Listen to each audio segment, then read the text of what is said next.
السلام علیکم ملګرو، په نوې ویډیو کې زه تاسو سره حاضر یم. نننۍ چې کومه ویډیو ده دا د فریلانس مارکیټ پلیسز په حواله سره.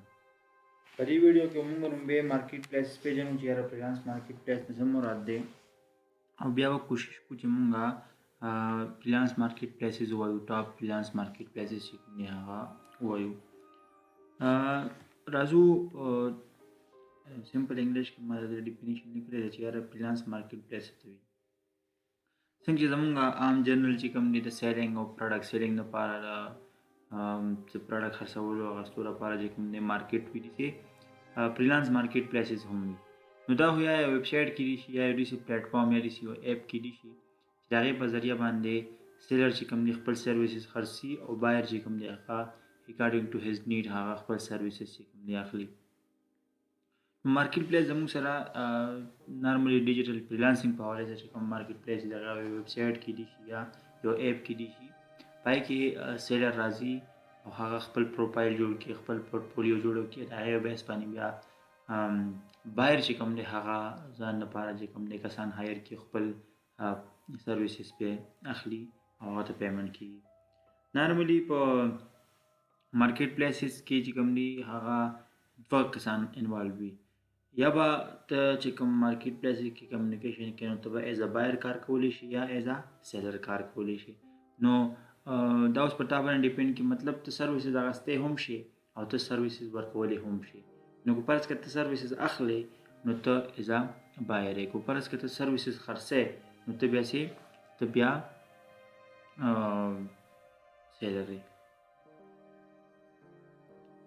اچھا اوس چې کوم دی ټاپ مارکیټ پلیسز دي چې یاره د اوسه پورې چې کوم ویب سایټس دي چې هغه ټاپ باندې دي یا اپس دي چې هغه ټاپ باندې دي مارکیټ پلیسز په حوالې سره. دا تاسو ته چې کوم دی ویډیو کې وایي تاسو ته دی په سکرین باندې ښودل کېږي چې یاره ټاپ مارکیټ پلیسز. نو پای کې ټول ټاپ باندې چې کوم دی اپ ورک دی، بیا فایور دی، فریلانسر دی، ګورو دی، پیپل پر اور دی، ټاپ ټیل دی، پیکس جابز دی او 99 ډیزاینز دي. دا ټاپ ویب سایټس دي، دا ټاپ مارکیټ پلیسز یا پلیټفارم دي چې هغه موږ ته څه کړي، موږ ته دا سرویسز راکړي چې موږ په هغې بیس باندې خپله دغه وکړو. دا اچھا نو دا چې کوم دی ټاپ 20 بیسټ فریلانس مارکیټ پلیسز اینډ پلیټفارم ان 2042 پای کې ټاپ باندې چې کوم دی اپ ورک دی. اپ ورک به موږ په ډیټیل باندې وایو چې یاره اپ ورک څنګه کار کوي، د دې پالیسي سری د دې کې پروفایل څنګه جوړېږي، دې کې ورته پروجیکټ څنګه اخلي، کلاینټ سره به ډیلینګ څنګه کوي، په پروجیکټ به بیډ څنګه لګوي. نو دا ټول به موږ هم په دې کې وایو په ډیټیل سره. دې علاوه چې کوم دی فایور دی، فایور باندې به موږ بریفلی ډسکشن کوو چې فایور څه کار کوي، د فایور څه طریقه کار دی. فریلانسر دی، ګورو دی او پیپل پر اور دی. نور هم ډېر زیات چې کوم دی مارکیټ پلیسز اویلیبل دي. په دې کورس کې موږ په ټاپ 4 باندې چې کوم دی ټرای کوو چې په دې مختلف د ایکسپیکټ چې کوم دی هغه به کور کړو. نو ټول ټاپ چې کوم دی هغه اپ ورک کې تاسو ته د هغې فرنټ یا ہوم پیج چې کوم دی تاسو ته ښکاري. چې کله تاسو سرچ کې په کروم کې یا براوزر ډفرنټ براوزرز کې نو هغې تاسو وایي چې www.upwork.com نو تاسو ته به د هغې کوم ہوم پیج دی هغه اوپن شي. پای کې بیا په اسانه باندې تاسو معلومولی شئ لاګ ان اینډ ساین اپ فارم دی. دا موږ ټول په ډیټیل سره بیا ایکسپلور کوو.